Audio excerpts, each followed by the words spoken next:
اب 15ویں صدی میں ہم ہیں۔ اب ایک بات میں کہہ رہا ہوں اور وہ میری ذاتی رائے ہے، گمان، اندازہ، اس میں مجھ سے اختلاف کرنے کا ہر ایک کو حق ہے۔ میرے نزدیک 15ویں صدی ہجری اب مجدد کامل الامام المہدی سلسلہ تجدید خلافت کی آخری کڑی کے ظہور کا وقت ہے۔ اس میں مجھے ایک تو قرآن مجید سے اشارہ ہے، میں اسے تفسیر نہیں کہتا۔ میرے نزدیک قرآن مجید میں چند آیتیں سورہ مدثر کی اور چند آیتیں سورہ انشقاق کی بڑی عجیب ہیں۔ سورہ مدثر کی آیات میں حضور کی آمد کا نقشہ کھینچا گیا ہے، کلا والقمر واللیل اذ ادبر والصبح اذا اسفر انہا لإحدی الکبر نذیرا للبشر لمن شاء منکم ان یتقدم او یتأخر۔ نہیں، قسم ہے چاند کی، کلا والقمر واللیل اذ ادبر، اور رات کی جبکہ وہ پیٹھ موڑ لے جانے لگے اور صبح کی جبکہ وہ روشن ہو جائے۔ حضور سے پہلے 600 برس ایسے گزرے ہیں دنیا میں کہ نبوت کا سورج نہیں تھا، بس چاند جیسے مستعار روشنی چاند کی ہوتی ہے، تو سابقہ انبیاء کی مستعار روشنی تو کوئی دنیا میں تھی، دھندلی دھندلی جیسی چاند کی ہوتی ہے، لیکن وہ سورج نہیں تھا۔ لیکن اب وہ رات ختم ہو رہی ہے، وہ لیل اذ ادبر جا رہی ہے، محمد صلی اللہ علیہ وسلم کا سورج، یہ شمس نبوت و رسالت طلوع ہو گیا۔ وَالصُّبْحِ اِذَا أَسْفَرَ إِنَّهَا لَإِحْدَى الْكُبَرِ، بہت بڑی باتوں میں سے ایک بات ہے جو ہوئی ہے، کوئی معمولی واقعہ نہیں ہے۔ احد الکبر، یہ تاریخ انسانی کے عظیم ترین واقعات میں سے ہے بعثت محمدی، نذیرا للبشر، پوری نوع انسانی کے لیے نذیر بن کر آئے۔ یہ تو ہے حضور کا معاملہ، لیکن اب جو معاملہ ہونا ہے دوبارہ، اس لیے کہ خلافت علی منہاج النبوت دوبارہ اب قائم ہوگی انشاءاللہ۔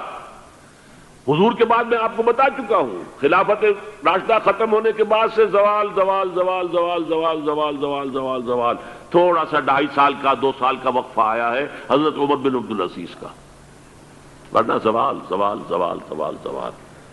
اگرچہ اس زوال کو 1000 سال لگے ہیں، یہ عمارت جو محمد نے بنائی تھی ایک دن میں نہیں گر گئی صلی اللہ علیہ وسلم، کھنڈر بتا رہے ہیں عمارت عظیم تھی، 1000 سال کے بعد پھر یورپ کے سیلاب نے آ کر اس کو گرایا ہے اور ختم کیا ہے، ورنہ 1000 سال تک سطوت و شوکت کے ساتھ امت مسلمہ تو موجود رہی ہے، چاہے اسلام جو ہے وہ حکومت کی سطح پر موجود نہیں تھا۔ بہرحال اب جو اس کا دور آیا ہے دوبارہ خلافت علی منہاج النبوہ کا دور، اس کا نقشہ سورہ انشقاق میں کھینچا گیا ہے۔ فلا اقسم بالشفق، اب دیکھیے سورج غروب ہو گیا، حضور کی بعثت کے وقت وہ سورج رسالت طلوع ہوا تھا، اب وہ سورج غروب ہو چکا ہے۔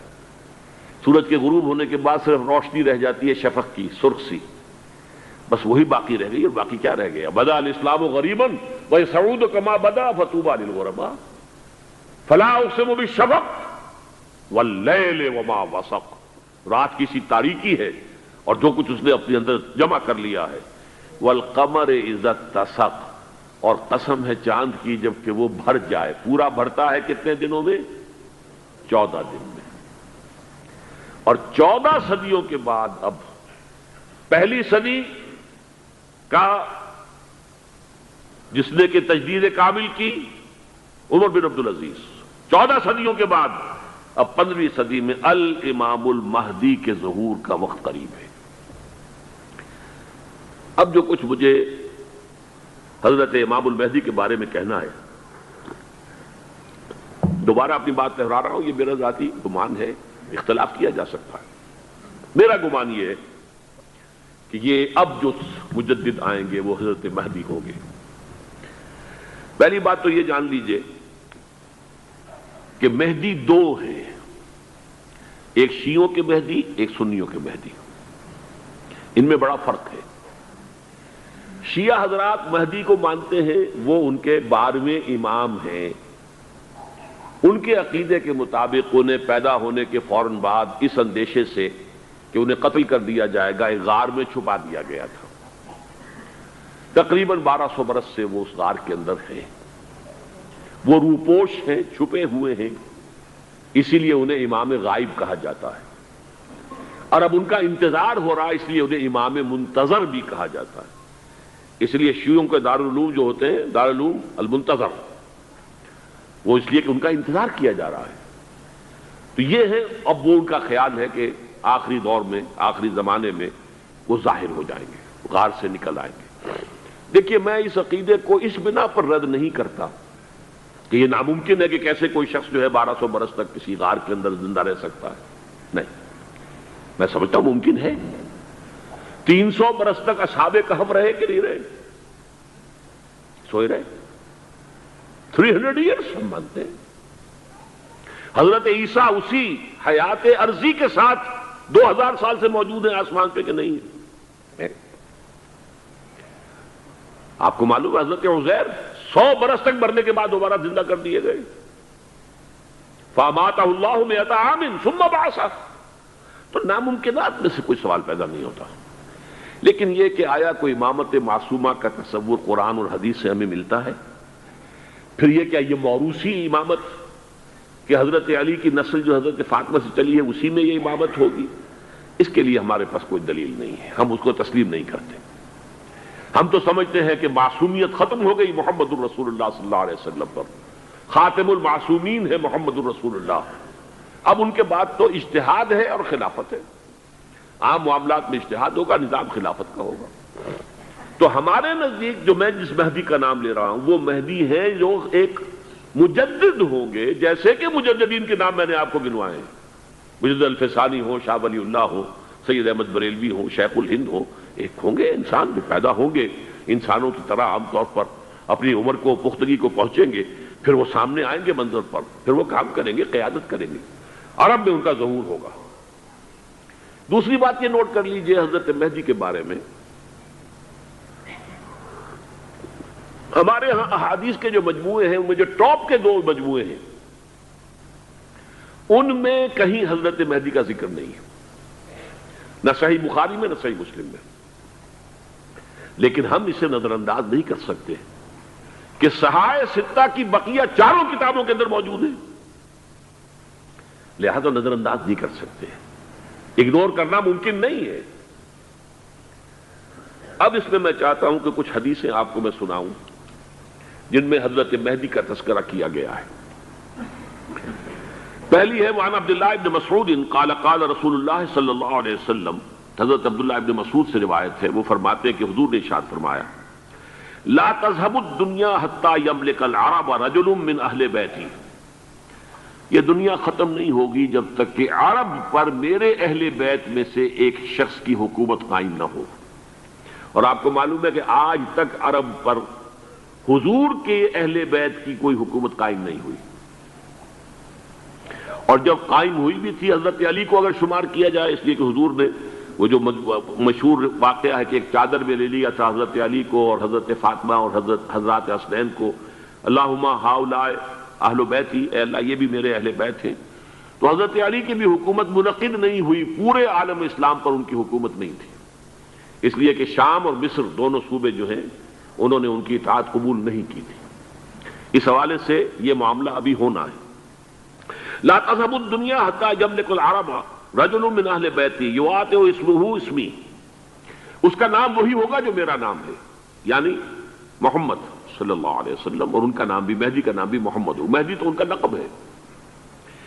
یہ ترمذی میں بھی ہے، ابو داؤد میں بھی ہے، سنن ابی داؤد، جامع ترمذی، بلکہ ابو داؤد میں ایک اور روایت ہے، قال حضور نے فرمایا لو لم يبق من الدنيا الا يوم، اگر دنیا کی زندگی میں سے کچھ بھی نہ بچے سوائے ایک دن کے، لطول اللہ تعالی ذلك اليوم، تو اللہ تعالیٰ اس دن کو لمبا کر دے گا، حتی یبعث فیہ رجلا منی، یہاں تک کہ میرے خاندان میں سے ایک شخص کو اٹھائے گا، من اہل بیتی، میرے اہل بیت میں سے، یواطئ اسمہ اسمی و اسم ابی ہے اسم ابی، جس کا نام میرے نام پر ہوگا، جس کے والد کا نام میرے والد کے نام پر ہوگا، محمد ابن عبداللہ ان کا نام ہوگا، اور وہ یملأ الارض قسطا وعدلا کما ملئت ظلما وجورا، وہ سرزمین عرب کو عدل اور انصاف سے اسی طرح بھر دیں گے جیسے کہ وہ ظلم اور زیادتی سے بھر چکی ہوگی۔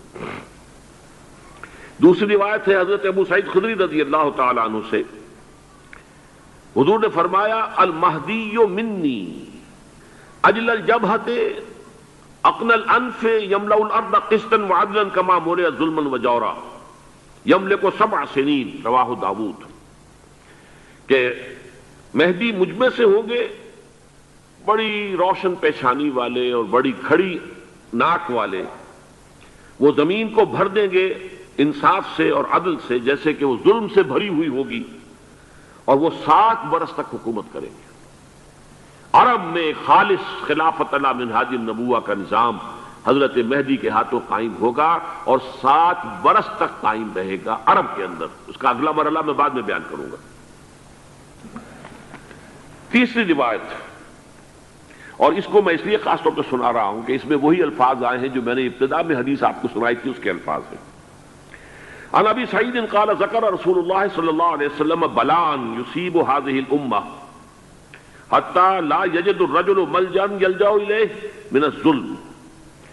حضور نے ذکر فرمایا کہ ایک دور ایسا آئے گا انتہائی ابتلا اور آزمائش اور مصائب کا کہ کسی شخص کو کوئی سر چھپانے کی جگہ نہیں ملے گی اس ظلم سے اپنے آپ کو بچانے کے لیے۔ فَيَبْعَثُ اللَّهُ رَجُلًا مِنْ عِتْرَتِي وَأَهْلِ بَيْتِي، تو پھر اللہ میرے خاندان میں سے، میرے اہل بیت میں سے اٹھائے گا ایک شخص کو، فَيَمْلَأُ بِهِ الْأَرْضَ قِسْطًا وَعَدْلًا، اور اس کے ذریعے سے اللہ تعالیٰ زمین کو عدل و قسط سے بھر دے گا۔ يَرْضَى عَنْهُ سَاكِنُ السَّمَاءِ، یہ وہی الفاظ آ گئے، اب اس سے پھر راضی ہو جائیں گے آسمانوں میں رہنے والے بھی، وَسَاكِنُ الْأَرْضِ، اور زمین میں رہنے والے بھی۔ لا تدع السماء من قطرها شيئا الا ثبته، آسمان اپنا ایک قطرہ بھی نہیں روکے گا مگر یہ کہ اس کو زمین کے اوپر نثار کر دے گا، بارش کی شکل میں گرا دے گا۔ ولا تدع الارض من نباتها شيئا الا اخرجته، اور زمین اپنی پیداوار میں سے کوئی شے نہیں چھپائے گی، نہیں روکے گی مگر کچھ کو ظاہر کر دے گی۔ چوتھی حدیث جو ہے وہ حضرت ام سلمہ سے رضی اللہ تعالی عنہ قال سمعت رسول اللہ صلی اللہ علیہ وسلم یقول المہدی من عترتی من اولاد فاطمہ، رواہ ابو داؤد، یہ بھی سنن ابو داؤد کی روایت ہے۔ حضور نے فرمایا مہدی میرے خاندان سے، میرے اہل بیت سے ہوں گے، یعنی اولاد فاطمہ میں سے، اور تفصیل اس کی آتی ہے کہ حضرت حسن کی اولاد میں سے ہوں گے۔ پانچویں حدیث میں آپ کو سنا رہا ہوں، اور اس میں ایک عجیب مشابہت آپ کے سامنے آئے گی حضرت عمر بن عبدالعزیز کے ساتھ، یہ اول اور آخری کڑی کے درمیان مشابہت۔ عن علی رضی اللہ تعالی عنہ، یہ حدیث جو ہے مسند احمد ابن حنبل میں بھی ہے اور سنن ابن ماجہ میں بھی ہے۔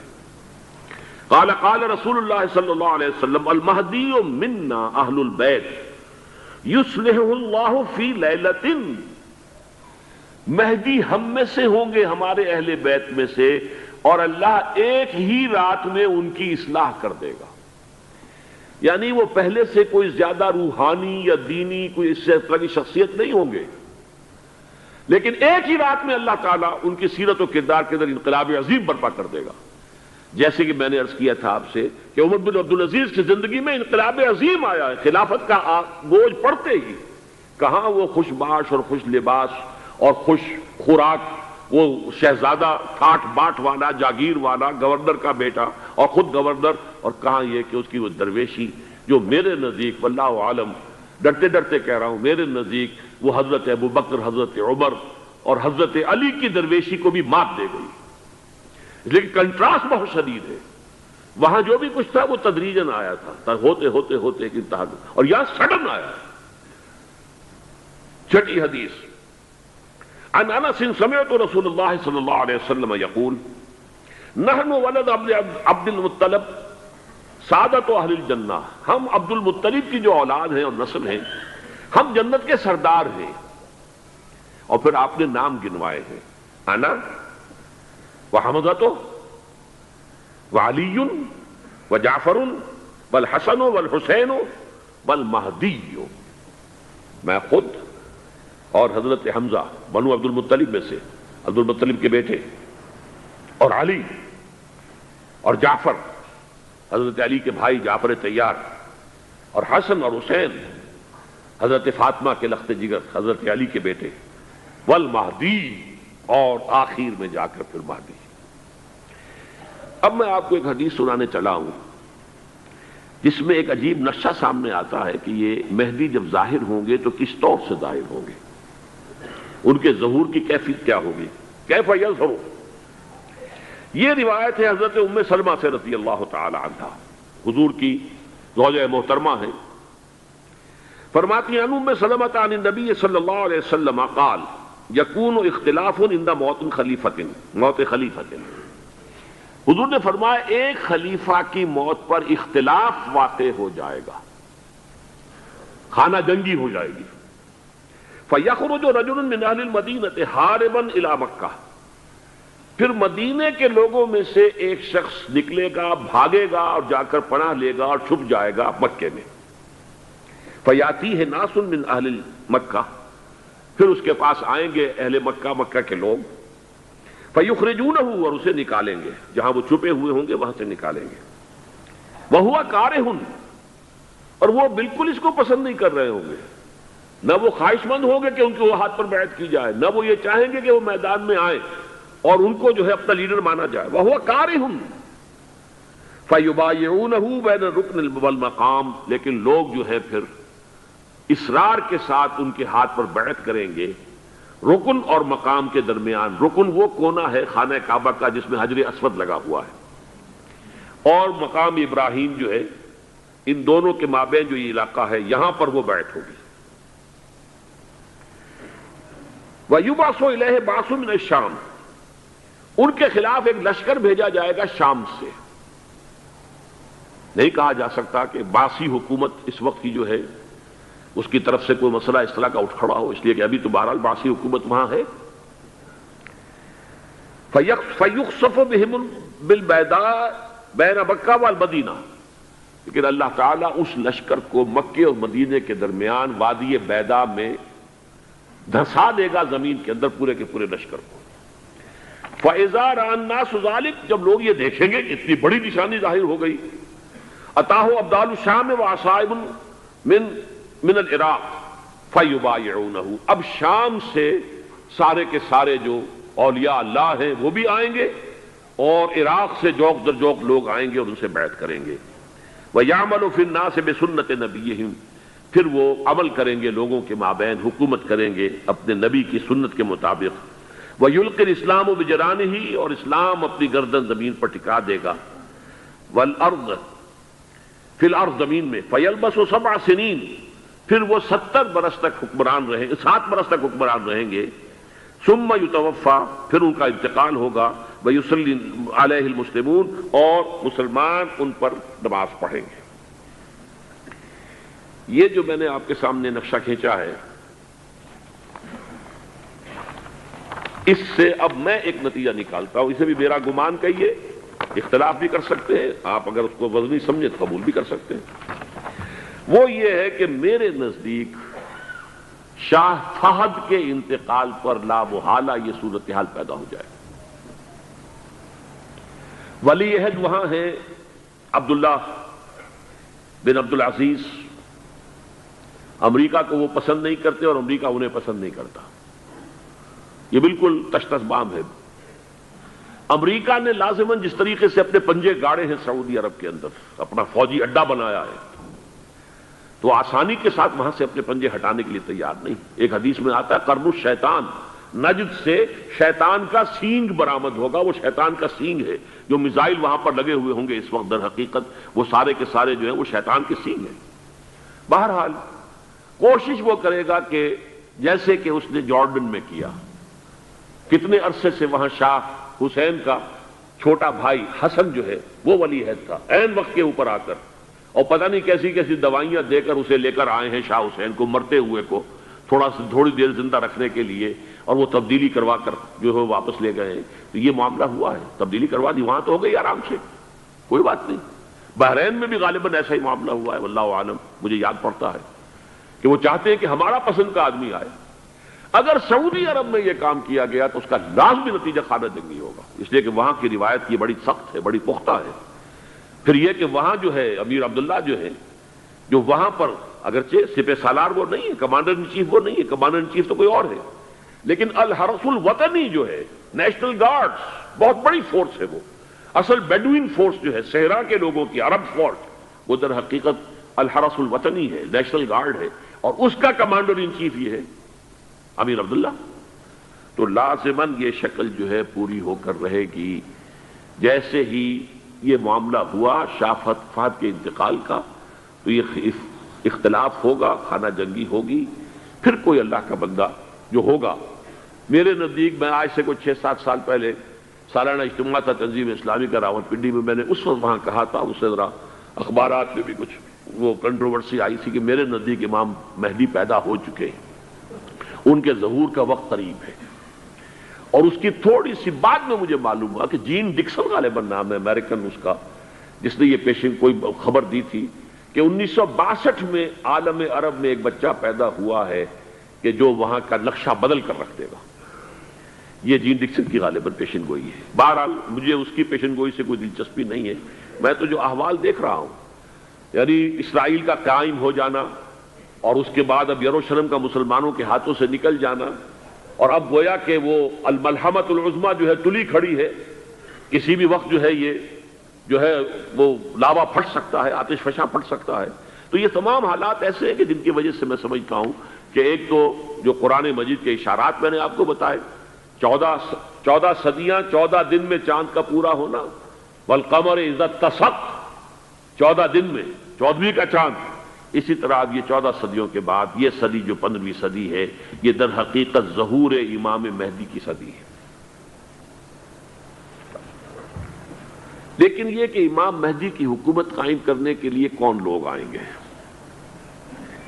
عرب جو ہیں وہ اندر سے کھوکھلے ہو چکے ہیں، عیاشی نے، دولت نے، پیسے نے، دولت، پیسہ، عیاشی، اس کی وجہ سے کھوکھلے ہو چکے ہیں۔ یہاں میں آپ کو 2 حدیثیں سنانا چاہتا ہوں۔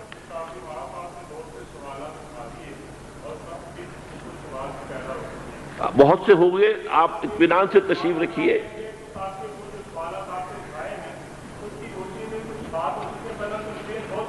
بہت ہوگی، بات ہوگی، آپ اس طرح صبر سے سن لیجئے۔ میں اب تقریباً اپنی گفتگو کے اختتام تک پہنچ رہا ہوں۔ سنن ابن ماجہ کی روایت ہے حضرت ابو ہریرہ سے رضی اللہ تعالی عنہ، قال قال رسول اللہ صلی اللہ علیہ وسلم اذا وقعت الملاحم بعث اللہ بعثا من الموالی هم اکرم العرب فرسا واجودہ سلاحا یوید اللہ بہم الدین، رواہ ابن ماجہ عن ابی ہریرہ رضی اللہ تعالی عنہ۔ جب ملاحم کا دور شروع ہوگا تو اللہ تعالیٰ اٹھائے گا ایک لشکر یا لشکروں پر لشکر موالی میں سے۔ موالی کون ہے؟ عربوں نے جب فتح کیا تھا اس پورے علاقے کو خلافت راشدہ کے دوران، اور پھر وہ لوگ جو ہے، ایک رائے تو یہ تھی کہ انہیں غلام بنایا جائے ساری آبادیوں کو، لیکن یہ کہ حضرت عمر کا اجتہاد تھا، اس کے مطابق جو ان کو غلام نہیں بنایا گیا، تو وہ موالی کی حیثیت رکھتے ہیں۔ عربوں میں دم نہیں ہے، موالی میں سے لشکر اٹھیں گے کہ جو در حقیقت حضرت مہدی کی حکومت کو قائم کرے گے۔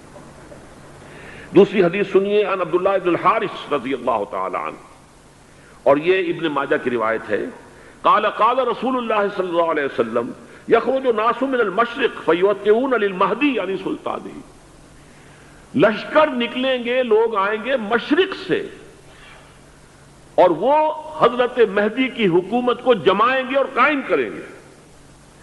اب ذرا نوٹ کیجئے کہ جزیرہ نما عرب کے مشرق میں کون سے ملک ہیں؟ 3، ایران، افغانستان، پاکستان۔ یہ 3 سالڈ مسلم ممالک، مسلم آبادی اکثریت۔ ویسے تو یہ کہ آگے ہندوستان میں 20 کروڑ مسلمان ہیں، لیکن وہ 20 کروڑ جو ہے وہ تو 80 کروڑ کے اندر تحلیل ہو جاتے ہیں غیر مسلموں میں، لیکن یہاں جو معاملہ ہے یہ خالص اکثریت کے۔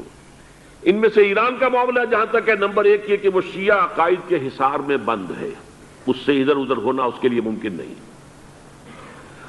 حدیث میں یہ بھی آتا کہ اصفہان سے 70,000 یہودی دجال کا ساتھ دیں گے۔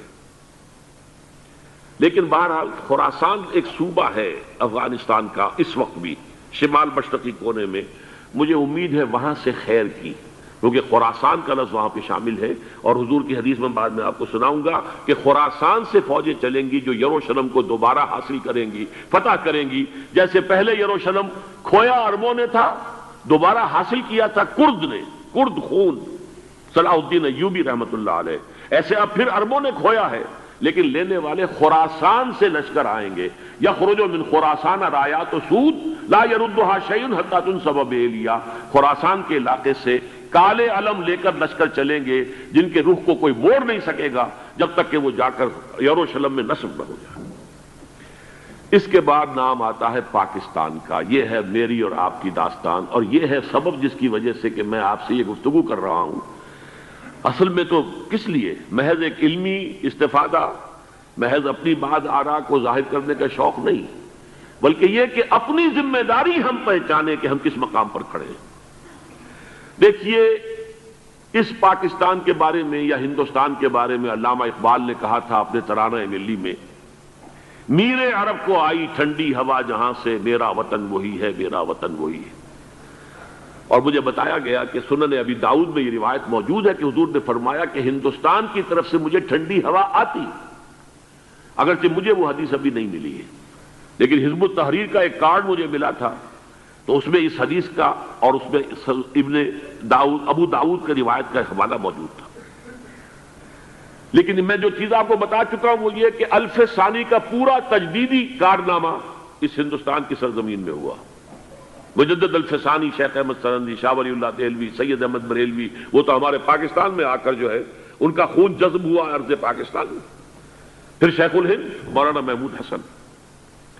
تحریک خلافت چلی تو صرف ہندوستان میں چلی اور کہیں نہیں چلی.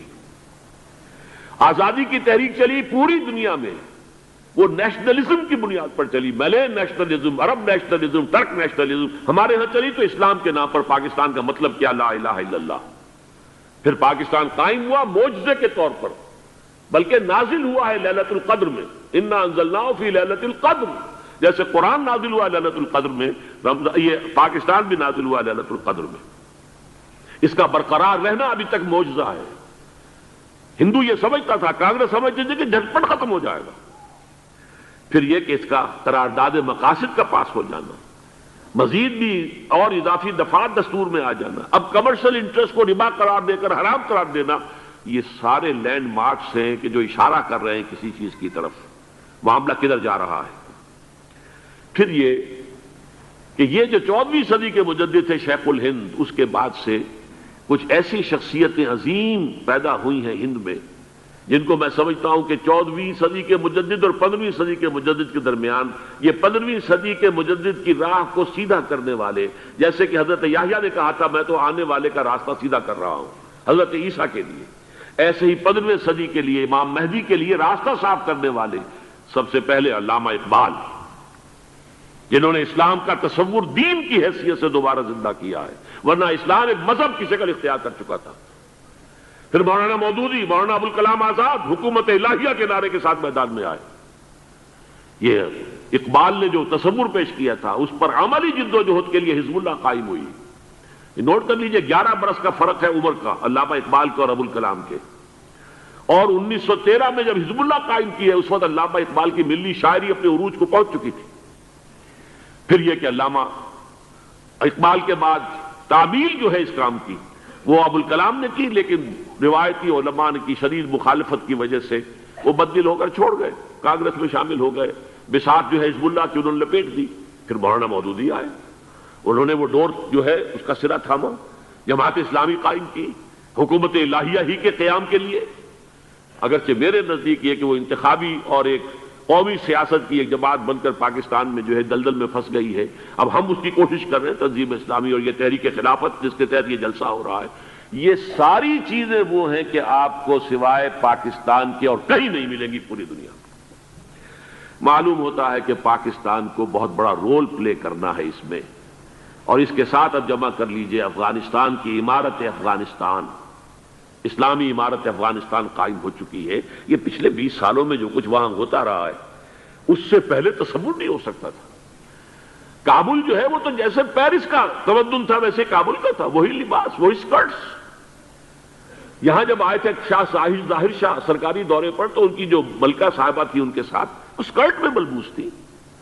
کابل جو ہے وہ بالکل ایک پیرس کی طرح کا شہر تھا. آج کابل جو ہے جا کر دیکھیے، علامہ اقبال کے فرزند بھی دیکھ کر آئے ہیں تو اگرچہ وہ خود میں سمجھتا ہوں کہ خاصے انہیں آپ لبرل کہیں، آزاد خیال کہیں، لیکن اس درجے متاثر ہو کر آئے تھے کہ انہوں نے یہ کہا افغانستان میں جو میں نے حالات دیکھے ہیں کہ اگر 2-4 اور مسلمان ملکوں کے اندر یہ نظام قائم ہو جائے تو پوری دنیا مسلمان ہو جائے گی۔ یہ سب کچھ کیسے ہو رہا ہے؟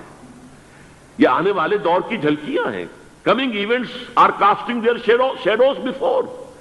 یہ سب بتا رہے ہیں کہ پاکستان افغانستان کو مل کر اس میں کوئی عظیم رول پلے کرنا ہے۔ اور اس کے ضمن میں اب میں علامہ اقبال کے بارے میں آخری بات کہہ رہا ہوں۔